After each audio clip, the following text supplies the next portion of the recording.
Order. This is the Opioid Abatement Committee on April 23rd at 5:30 at the County Administration Building. I'd like to start with an invocation. And Danny, would you like to pray for us, please? Sure. Father, thank you for this beautiful day that you've given us, Lord, and this past week as we celebrated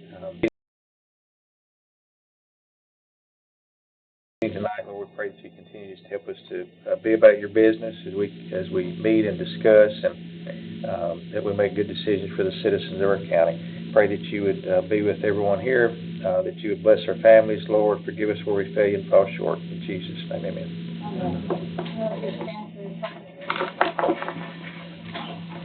Pledge allegiance to the flag of the United States of America and to the republic for which it stands, one nation, under God, indivisible, with liberty and justice for all. Recognition or approval of the agenda. So moved. All in favor? Aye. And now we're going to do recognition of the public. First person is Josh Draper. Josh Draper, 1015 Lake Road, Westmoreland. This is going to be very brief, but I just wanted to say on behalf of the coalition, and also as a recovered Corps graduate, thank y'all, everybody who was in attendance the other night for the full commission meeting, and thank you. I appreciate you guys believing in what we do, and just kind of as kind of an update, a couple of things. On the recovery court side, I wanted to share this with you. So we have our rodeo coming up. It's our big fundraiser we do every year. One of our sponsors this year is a former recovery court graduate. They graduated around the same time I did. And she's one of our biggest sponsors this year. She has her own business now and is actually employing young women who are also in recovery. And so it's a cool little story that kind of keeps on giving and everything. But also, so I wanted to share this with you because I was looking at some of the overdose data that came out recently.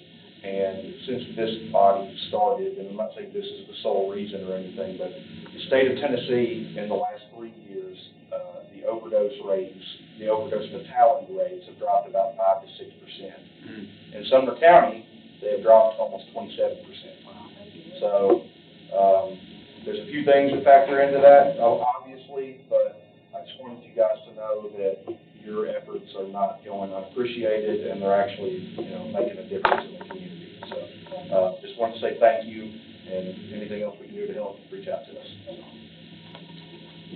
Ron Blanton. Ron Blanton, 155 East Main Street here in Gallatin.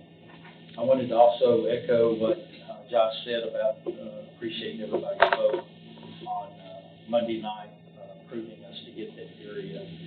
There were some issues that were brought up at the meeting, and I wanted to just kind of clarify that for this commission, for this committee. I think there were some issues that were brought to light. I did a presentation to this committee as well as a joint with the General Ops Committee. I didn't put that together. I don't have time to do that. That's not my forte. My job is to be judge. I rely heavily on my Recovery Court and Recovery Court Foundation. This is the original blueprint that was done for us. At some point in time, somebody asked, other than Recovery Court, myself, or anybody in Recovery Court Foundation, they wanted a schematic and did not ask us. They asked another branch of government to shade in what Recovery Court needed and what was not used for Recovery Court. And they did not follow this original, whoever shaded it. I don't know who did. It wasn't anybody in our, but what they shaded was not what we had asked for originally. The difference is one office, but please understand when I say this office, the office is functional now. It was not any monies used for that. We'll put our own furniture in there. It's not costing any additional funds. And I've talked with the sheriff about this. It was from day one, but they did not shade that area in. And I apologize that I didn't catch it. That's on me. The other thing is, in talking with the sheriff, overall, when you look at this blueprint, they had put separate new walls in that are really not necessary. It would really be beneficial if we could just go there and let somebody show you instead of trying to look off of a blueprint. But down this hall, if you look at this from this perspective, this is the entranceway into Judge McCormick's old courtroom. This is the back hallway that we're talking about. On the other side of this courtroom, there is a long hallway that leads to an outside door. That's a secured area. On the other end of that hallway is a secured door that leads to where the prisoners are. And it's crucial and that's one of the reasons we wanted to keep the recovery court there in that building. It's crucial for us to be able to get the inmates to recovery court in a secure fashion, secure manner. This door is actually on the other side of this wall that leads outside. There is no door here.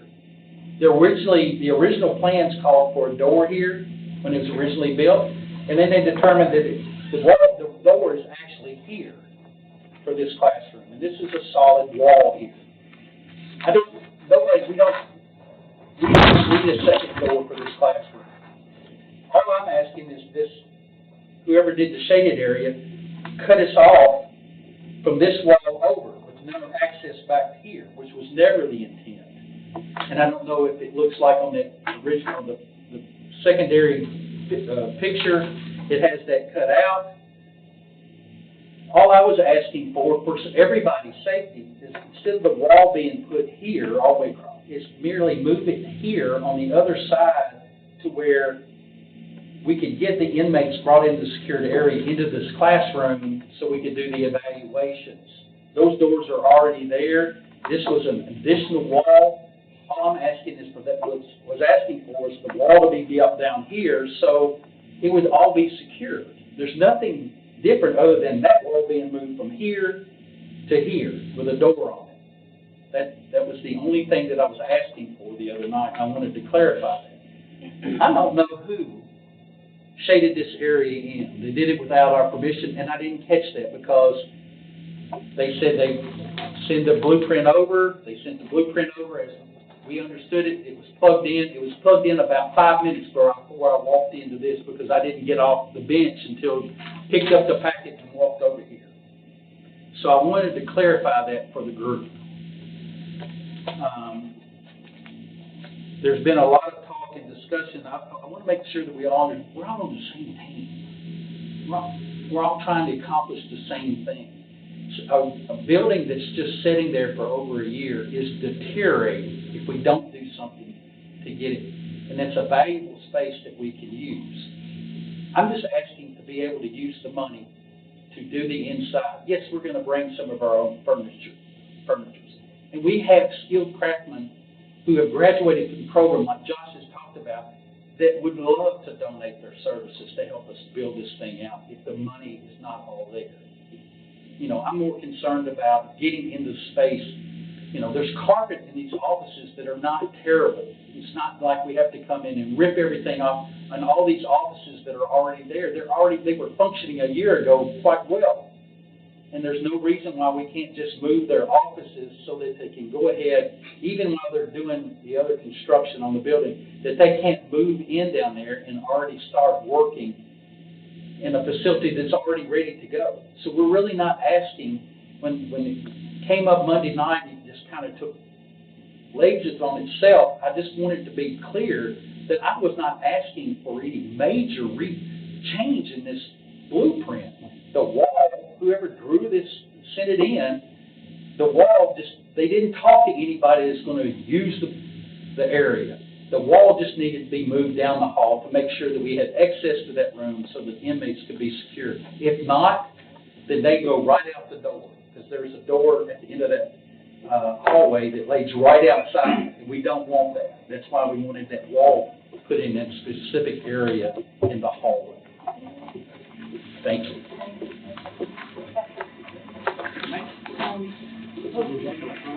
Yes, thank you. We're now moving to approval of the minutes. Motion to approve. Motion to approve. For the one at the February meeting. Just for the mark. May I have a second on approving the Second, you have a copy of minutes for All Commissioner in Boyd. Aye. Oh, sorry. So, I apologize, Chairman. May I apologize for being late? I was at a last late board meeting. you're good. Thank you. We knew you were. It's just another agenda. Huh? I just got two agendas, I didn't get a minute.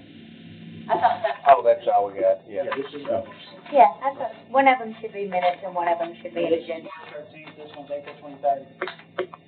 Yeah, it says unanimous approved, blah, blah, blah. Oh, I'm sorry, okay. Let's see. Report of the committee chairman. The only thing I need to report, the guests here tonight already, spoke about how I want to thank everyone, number one, for, the approval, because I think we're moving milestones, and I think we're doing a great job, and we will, make great impact on our community and our county. Like you said, we're already seeing, we're doing this with all the efforts coming down. That's a big deal. So that's the only report I have, is that everyone's doing such a wonderful job, and I know that the citizens will always appreciate that. Next, we have the report of the grant account. So looking at everything that is going on, number one, the bylaws and how we're going to operate in the future is currently being reviewed and drafted. That should be before you all next month. The goal is to have it before the Legislative Commission starting after the new fiscal year. Number two, OD Maps is live. If you want to see what it looks like for our county and the United States as a whole, you can stop by the office. Due to HIPAA and additional laws, I cannot show it during the meeting, but you're more than welcome to stop by and I'll show you what it looks like. Yeah. Can you rewind? So you said it should come before bylaws, before this committee next month, and then the plan will start operating in the next budget year? We would present it, and then when it comes time, legislative would have to vote on it, commission would have to vote on it, committees would have to vote on it. Those two would have to do it, and then when it's time to reappoint everybody, that's when hopefully it would go into effect. That is when I talked to Settler about it. He said that is the timeframe we should be working under. Okay. So that's where we are. So the bylaws for this committee will come to who first? You all. Oh. You all will see it next month. That is the goal. So you're right, or are we pulling them from somewhere else? We're pulling from other places. I've reached out to some of our counterparts, Houston County, Marshall County, Wilson, and a few others to ask how they're operating, and so I'm compiling all that information. So you will have a presentation come May. And we'll see all of theirs. You will see what they're operating under and what is being proposed, and you all can make changes at that point in time. The goal is to get it to you all before the meeting, so that way you will have it to review, much like the grant applications, so you can come in and make informed decisions. So that's Houston, Marshall, and Wilson County, yes. And it has to go through committee on committee? Because we're going to become an independent committee, so they are involved at some point in time. Okay. The next one is the hospital did offer the position. We have a gentleman that is working as a navigator there. So you all are aware, from January 1st to March 31st, there have been 14 EMS runs to High Point Health. However, there's been a total of 41 overdoses that High Point Health has seen in the emergency department. So they're having more people dropped off than taking the ambulances at this point in time. So, 41 deaths. 41 overdoses, not deaths. Got it. Do we know how many of those were issued Narcan, like on the way or before they got there? I can get you the information on the 14, but regarding the 41, we don't have access to that information. I'm blocked on that one. Yeah. Right now, so you all are aware, invoice number 3, that is now in our system. And looking at it, this is the invoices 1 through 2. We're still working through the rest of them. So you all can see what we're getting. Invoice number 3, Neighborhood Health Salvage still has not requested reimbursement at this time. They did request to have an emergency medical kit, which the county commission approved, that has the AEDs, naloxone, and stop bleed kits. Finance's response back to them is we needed a year-end projection to show that they could afford to approve it and that they had the funds available under the grant funds. So we're still working with them. Recovery Court not-for-profits, they were already told that they could do it because the funds are available, so they are in the process of purchasing those pieces of equipment, and they will be forth and doing good. The last one that is on my list is University of Tennessee has reached out to Sumner County and has requested us to speak at their Middle Tennessee meeting. The State Opioid Abatement Council right now is noticing that a lot of the counties have not obligated all of their funds. The funds had to be obligated by the end of this month. So they're giving them extensions. However, because Sumner County has been forward-thinking as far as capital projects and actually putting in infrastructure, as well as working with the not-for-profits, they want to showcase us and show some of the things that we are thinking about. So that date has not been determined yet, but as soon as everything is in place, you all will be receiving an invitation to that meeting. And for that, I have one more thing to pass out. In case you did not get it, sorry, Jessica.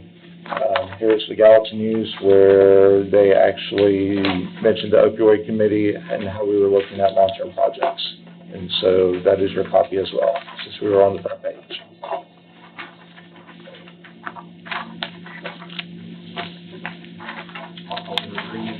I was very confused. Like, I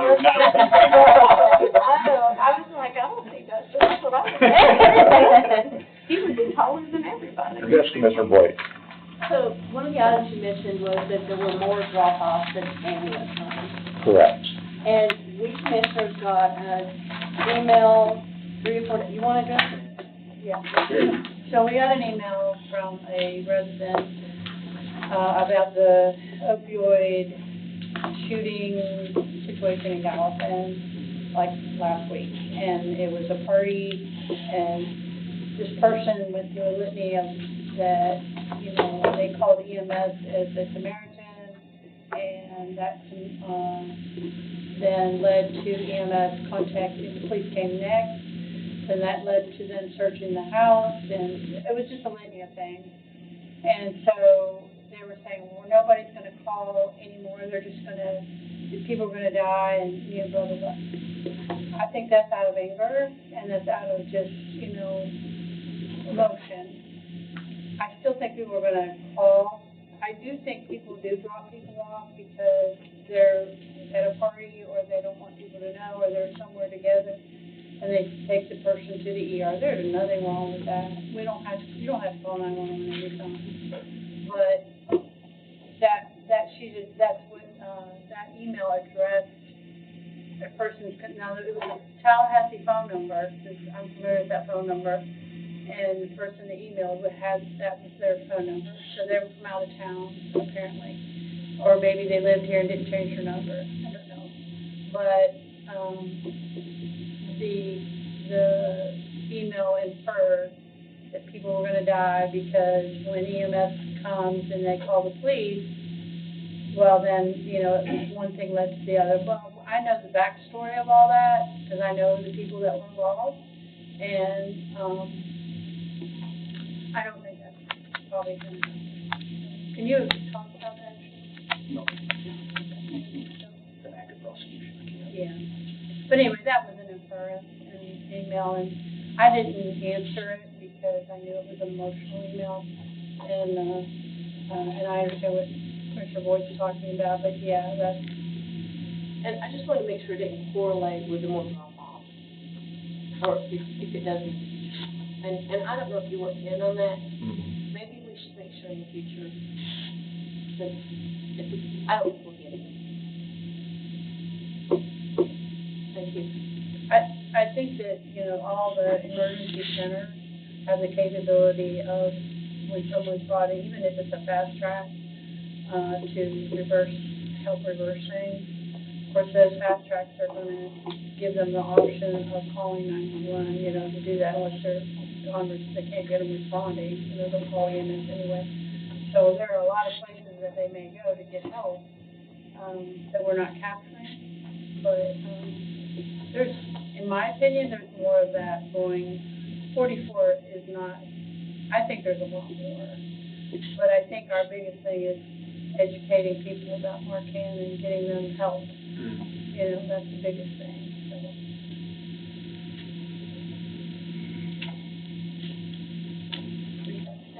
Yeah, I just thought that, I mean, it directly deals with what we deal with, and Right. so. So it was just, I agree with Commissioner Boyd, when you said 14 ambulance and 41 drop-offs. First thing I thought was how many people are afraid of being prosecuted. I know, I had a kid, I'll just tell y'all this, because I feel chatty, and I'm never chatty. I had a kid who liked to climb in the cabinet. So one time, so in a period of 3 weeks, and he could get child-free blocks off. He licked the top of the gasoline can, and then he ate some Benadryl, and then he drank some other. So the third time, I was so afraid to call this poison control because I didn't want children's services coming back to kids away. So I appreciate that people are afraid, and he's healthy. And he'll be 20 in June. He's my youngest. Well, I'm just saying, I appreciate that people would be afraid, but for the viewing public, what typically does happen if kids are out and somebody ODs and they panic and they take their friend to the ER? Are you allowed to say what normally would happen? If they panicked and took their friend to the ER, unless the ER called us, we would never know. So does the ER call? no. Oh, well, I don't know. I am not a drug addict. I've never OD'd on anything but cold medicine. There's some HIPAA violations and all that. Would, if they call 911, does the sheriff get involved? Oh, okay. So that's why I The put drop-offs 21. do not. Okay. And I could tell you a lot of people, I can't say a lot of people. Some people may not call if they're in a neighborhood and they don't want their neighbors to know that somebody OD'd in their house because they don't want that stigma to them.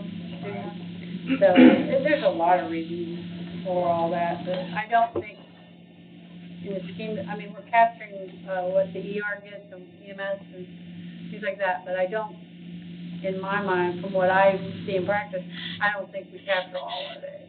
You know, it's a lot more. Have we placed any vending machines in Sumner County yet? So Sumner County has 2 that's furnished by the state through another not-for-profit. This board approved 2. One is going live next month, and the other one is contingent upon whether or not they will be relocating to a new facility. So the first one will it be a Sumner Regional? The first one that is going live will be volunteer behavioral health. That'll be the first one. Will that be advertised anywhere? That'll be advertised. They're also looking at doing an open house. Volunteer Behavioral Health has recently remodeled. They have the partnership, of course, with High Point Health, the Prevention Coalition. There's another partnership that you'll find out momentarily about. And so they're willing to be hosting an open house showing their new facilities, and that will be one of the caveats that will be addressed. Do they work with the navigators at They- High Point? They do work with the navigator at High Point, yes. Thank you. How much, the vending machines, they still have to pay, right? They pay for it, is it free or? It's free. So what keeps someone from, I guess someone who's actively using, going up there and just getting 10 of them or 15 of them? So right now, when we are having discussions with those entities, they will not be fully stocked, so that way you don't have to worry about the whole supply going out overnight. What Smart Initiative has stated, when they've had one in another county over in East Tennessee, they started to have, because they were afraid that somebody would come in, there was a video camera on it just for protection services, and they actually showed a truck come through, grab the Narcan, administer it to somebody in the back, and they drove off. They can tell the license plate, but they had a success story. So that's what they're highlighting. Well, I just saw another county that put a vending machine up there and somebody went and took all of them. Yeah. Because I mean, if you go to Walgreens, they're $50 $50.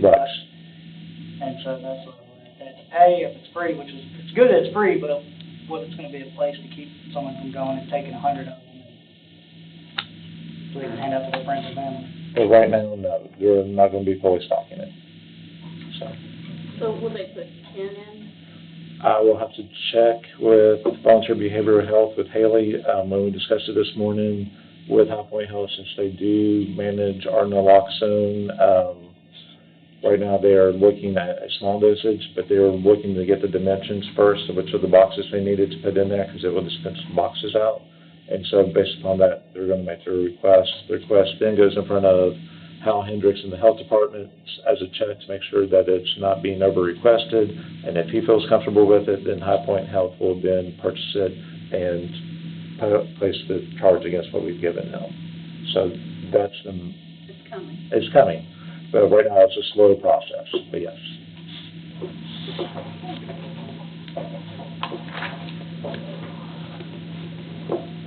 That's it. Okay, thank you. Old business, status of the recovery court application project? So for the status of the recovery court application project, right now, I'm not asking for a vote. Judge Blanton has requested funds also from the budget committee, and his meeting with them, is it 29th or 30th? It'll be next week. You know what to say? One of them, I mean, it'll be one of them. I think it's. Okay. Yeah. So next Wednesday at 2:00 is his meeting. That one.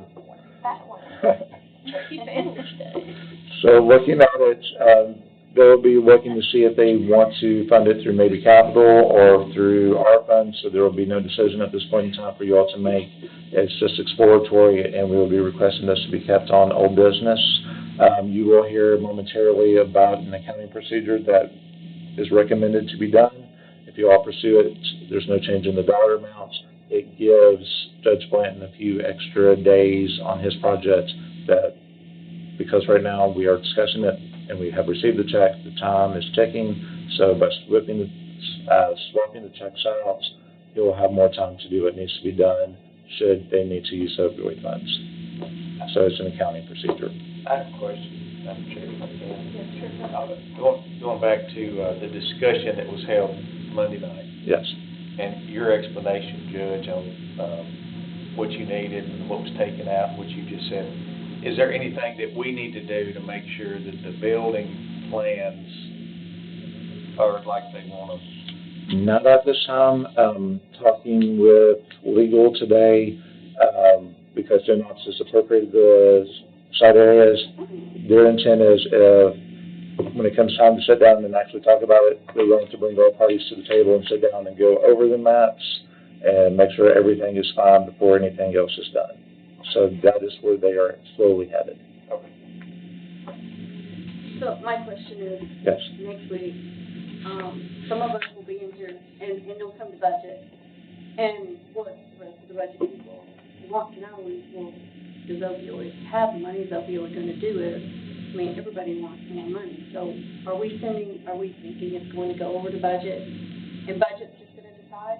Or are we this committee? Because I'm in that committee too. So right now, the game plan is that you'll be putting on your budget hat, and you will listen to Judge Blanton. You'll be looking to see what the capital project is. In May, you'll be hearing me come back and say, this is where we are headed. If you want to vote to move the funds towards capital, then we need to let Commissioner Schiff know at the point in time, and then we will continue to proceed that way. Do we have other uses for this money? I mean, we have a finite amount of money. Correct. So, you know, it's where we put the money. So So when we get there, I just want to get it from you, because the budget, we don't know. So at capital, if you all, being budget committee, says we don't want opioid funds, we want Blanton to have capital dollars, same dollar amount, but to have capital. All we want in budget is more money to give out. That's all we want. Yeah. We really. So if you decide to give him just capital, that frees up $100,000 grant applications to be put out. However, if you decide in your infinite wisdom to give it from opioid funds, then that leaves capital dollars in the other pots to hand out for other capital projects. Yeah. So that's where we are headed. So do you have other projects that might fall in line? That would be a question you would have to ask Director Line, because I have not seen the capital request. why would we not just use the opioid funds for the recovery court remodel, since we can, and we have restricted uses for that, we don't have restricted uses for all the other capital funds? I agree with that statement. However, the option is there because of everything that's going on. There's no guarantee. Also, the contingencies right now are a little bit smaller, so I don't know exactly what Judge Blanton is going to present to them, but it gives them the opportunity to have that discussion for them. What do you mean, the contingencies? In case it goes over budget. Because right now, as we have just said, we have a finite dollar amount. I don't have any more money to hand out. If you all wanted to, I would say, no, we have no more money. So if there's a contingency portion, then that would allow him to say, I would like to request a potential contingency. If opioids will give me $500,000, that gives him that opportunity to say, look, they're going to consider it $500,000. If they do, I may need a contingency of X amount from you all. That leaves the door open for him. From budget. From budget. Can I make a motion to suspend the rules and ask Judge Blanton a question? I'll second it. All good? Yeah. Okay, sir. I was asked by our grant administrator here to put that $650,000 in the budget committee in case you all did not approve this money.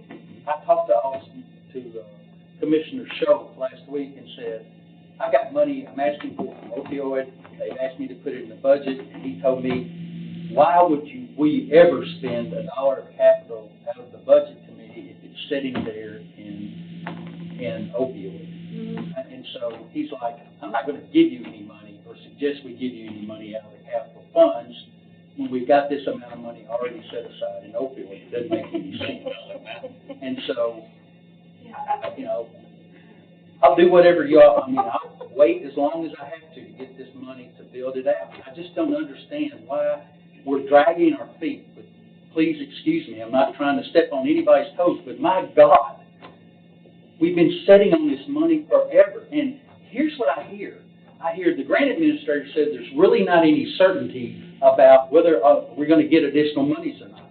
But then I sit in the commission meeting on Monday night and I hear time and time again, we're going to get this money for 20 years, and nobody calls anybody out on that.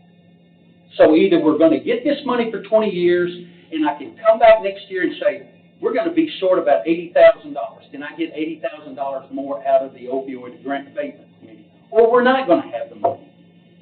One or the other. So please, somebody shed some light somewhere. Thank you. We have granted you $500,000. Correct. That's correct. And that money was to be used for recovery court. The statement that was made Monday night was incorrect. We don't have funds forever.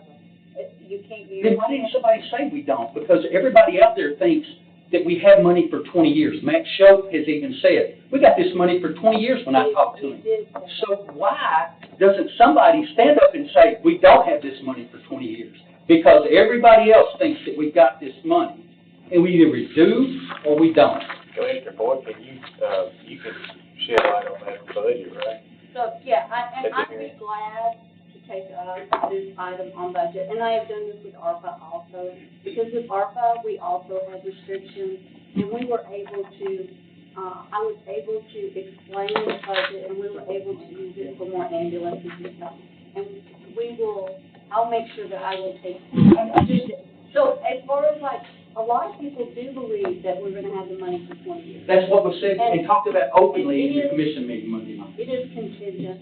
I mean, we have a flow of money, but, it can always drop off if you go back. And we expect it to happen. Somebody needs to say that when somebody says we're going to have 20 years worth of this money. I'm sorry. But you talk about transparency in this commission, then be transparent. You say, that's not necessarily true. We may not have it for 20 years. We may lose it after next year. So either we got it or we don't. And it wasn't the only non-truth going on. It's a bunch of politicians. I do have a question about May I address something? the cost. To piggyback what Judge Blanton has said, I'm passing this out so everybody has it and you can all see where we're coming from. There you go, Judge. Thank you. Because I know you want it. But I do promise I will take care of the issue in the budget, and I agree with Sheriff Craddock with the restrictions and stuff. So as noted, we had $500,000 that was set aside. Recovery Court, Inc. got $132,000, so we have $632,000. As noted, there's no more additional funds at this point in time, based upon the current plan, unless you all change it.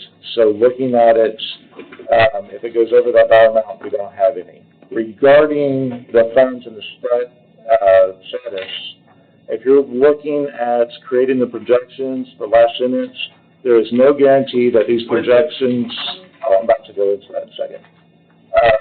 There's no guarantee that these projections will equal the actual payment accounts.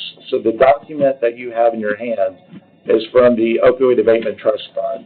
And what they've done is they have taken the information and they have projected how much they think we're going to get.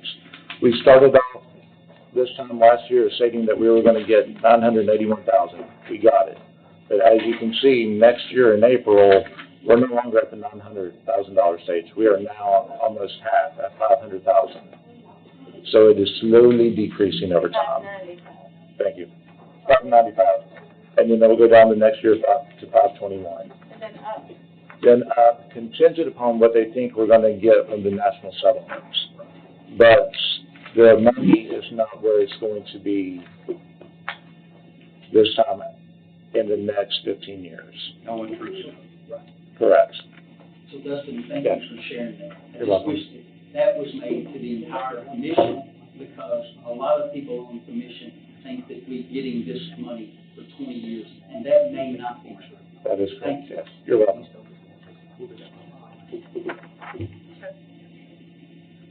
So, Yes. My question for the judge was, when we walked through with the county engineer and kind of showed him what we wanted to do and told him how to estimate it, we told him to estimate on the high end, right? Correct. So we think there's a very low probability that there's going to need to be contingency. I don't know that we're gonna need any additional monies whatsoever. As I told this commission, or this committee the last time I met with you, I don't want to nickel and dime you to death.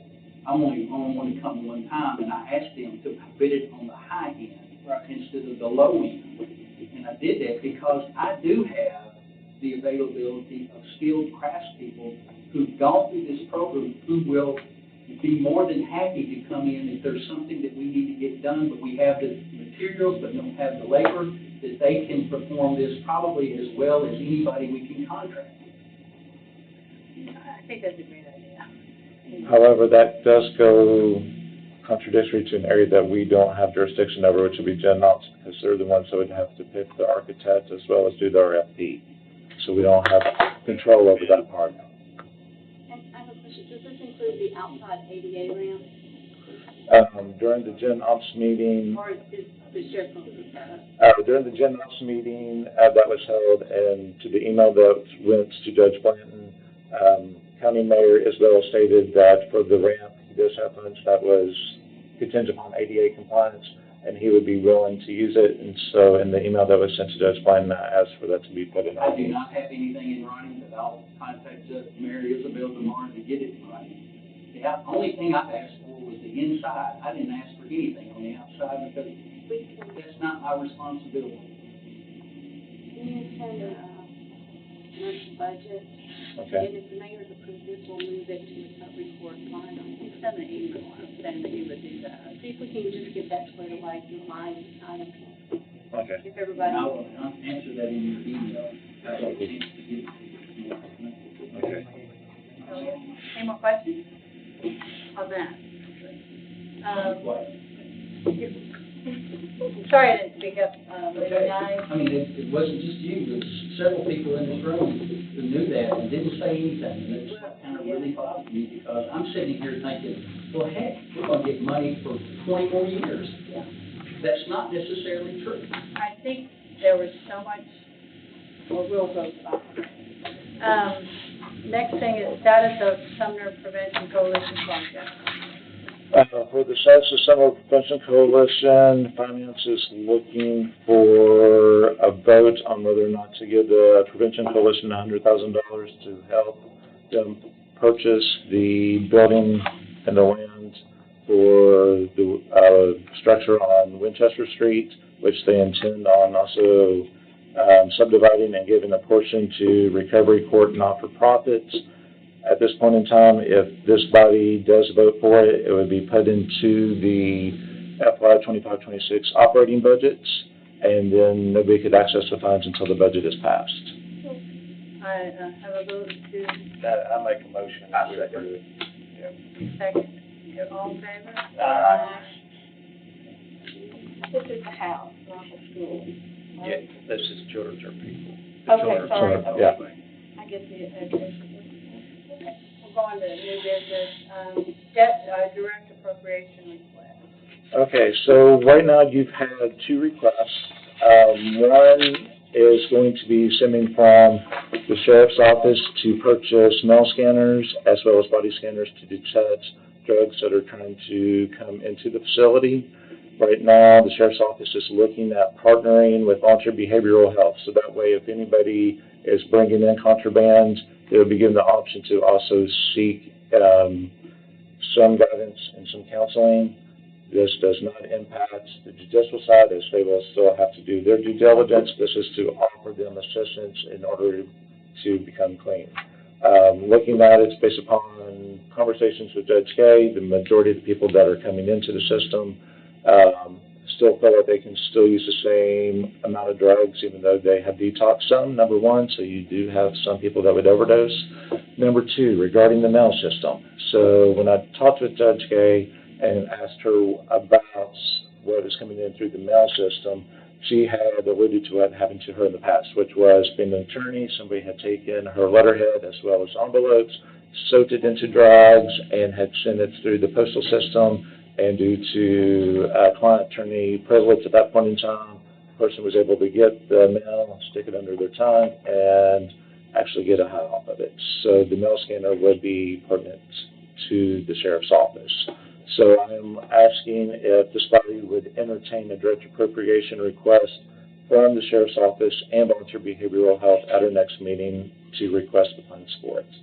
Clarification. Yes. You said metal scanners and body scanners. Mail scanner. Mail. Mail. I Sorry, read we're that not mail, by the you way. meant Mail. metal, okay. Sorry, do I have a motion? Is that actionable right now? I thought it was, you said next meeting. I'm asking for them to be able to present to you all next meeting. Motion to, okay. Second. All in favor? Aye. Aye. You had a second direct appropriation request. When talking to them, it's going to be less than $5,000 to $10,000, so they may be requesting that into a grant. As Commissioner Boyd, she is not aware of it at this point in time. I know she is passionate about the billboards and community outreach. And as some of you all have known, some of the not-for-profit organizations that don't have not-for-profit status cannot apply for our grants. They're wanting to put the word out about Celebrate Recovery, Recovery Fest, and a few other things that are going on. So the health department has said they would entertain partnering with them and try to submit a grant application. So at this point in time, that is being withdrawn as a direct appropriation request, and they will be coming back and submitting the grant application on it. Just an FYI. That's enough for that. Discussion of budget and direct appropriation request. Okay, so this, when you heard me talk about an accounting procedure, this is it. This does not impact Judge Biden's request. You'll hear me talk about the $500,000, but it does not make it smaller. Looking at it, the top row in green, it says round 2 of opioid funding. Dates and finance, payment number 2 was received on 4/29/2024. We have to have it all committed by 2026, has to be fully spent by 2028. The amount awarded to us was $891,525. Competitive cycle, we awarded $359. Potential commitment to recovery court is $500,000. So the amount remaining right now is $32. That's going to be offset below. Looking at it, what I'm requesting is I would like to take the $500,000 or the $532, switch it, that is remaining this time, switch it with the third check, which is in the pink. So that way, should you are awarded to Sheriff Credit and Volunteer Behavioral Health, that will allow them to purchase everything and meet a deadline date. This gives Judge Biden more time should anything happen that's unforeseen in the build-out to continue to use the funds without us having to worry about the expiration dates and me reporting to the state. So I'm just asking to swap the two. Motion to swap these two. All in favor? Aye.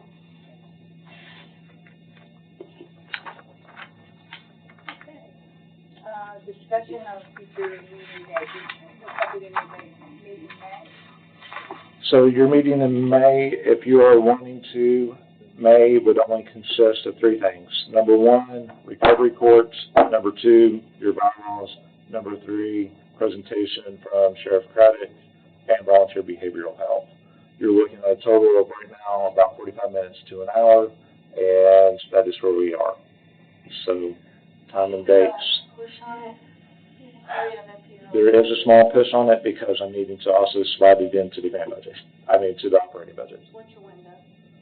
My window right now is to try to get it done by mid-May if possible. So we would need to meet like Yeah. the first week of May or the first part, second part of the second week on the first half of that week. What I can, oh, sorry.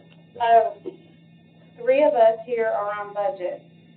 We have budget hearings the 30th and the 1st, and then I talked to Chairman Shope this morning, he said it'll probably be 2 weeks later for the round two. So with that, which would put us in the third week of May, about, so, oh, yeah, thank you. I'm a visual learner, I gotta see it. Maybe, what about Thursday the 8th? That's the second Thursday in May.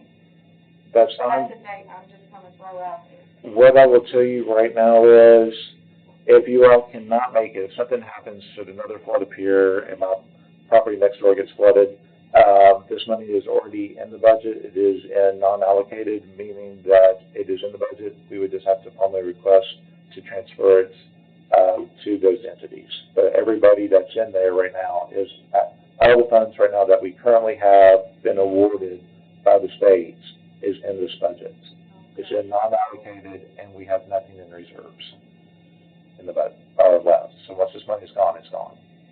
Until April, where we hopefully will get that $591,000 check Next April. next April. And then we don't meet for 9 months? If I can help you through, theoretically, yes, if I can manage it. Christmas party. I would, so are you saying we wouldn't need quorum for that meeting? You would need a quorum to actually make the recommendation to award it to Sheriff's Department and Volunteer Behavioral Health. So do we need to meet in May? It would be highly recommended, that way it saves you money. So I 8 to would like 5:30. Is that okay with you? Oh, I'm sorry, that's okay with you? Sorry. Sure, but I'm like, what? Hey, I do that to me all the time. I'm supposed to be nice. It's 'cause you're so nice and quiet, Mary. Okay, so 5:30 on May 8th. I will not be here, but it sounds like we will have quorum. Who will not be here? I'll be here. I'm pretty sure I don't have anything that day. Have anything I want to do? Yeah, they can. That's Thursday, we talked about it. Yeah. I know. I have a lot of meetings. So May 8th at 5:30? You guys can do that? Okay, let's do that then. Now you can do the chat. So May, just to give you a heads up about the May 8th, just like the Prevention Coalition, you will see something in the papers saying that we will be considering funding for volunteer behavioral health, because Sumner County does have the policy that says if we're giving money for a nonprofit, it does have to be advertised. So if anybody questions you, that is what it's stemming from. And, other than that, I just have one question for the group. Last year, we had a little confusion with drug test dates. Do y'all have one? Y'all can give us the drug test date. Maybe we can get it right this year. Can I also get the rodeo information? I tried looking online, but the Rodeo is June 6th and 7th. Where is that? Triple Creek Park, Okay. at the back of it. And then, Recovery Fest is September 21st. And it will be that afternoon from 2 to 5 p.m. It's a Sunday afternoon. when will you start advertising the rodeo? I just posted the event page on Facebook, Got it. 2 days ago. Okay. I just hadn't popped into Google yet. When you were talking, I was trying to put it in my calendar. My kids love rodeo.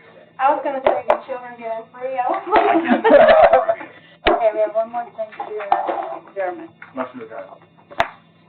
Second. All in favor? Aye.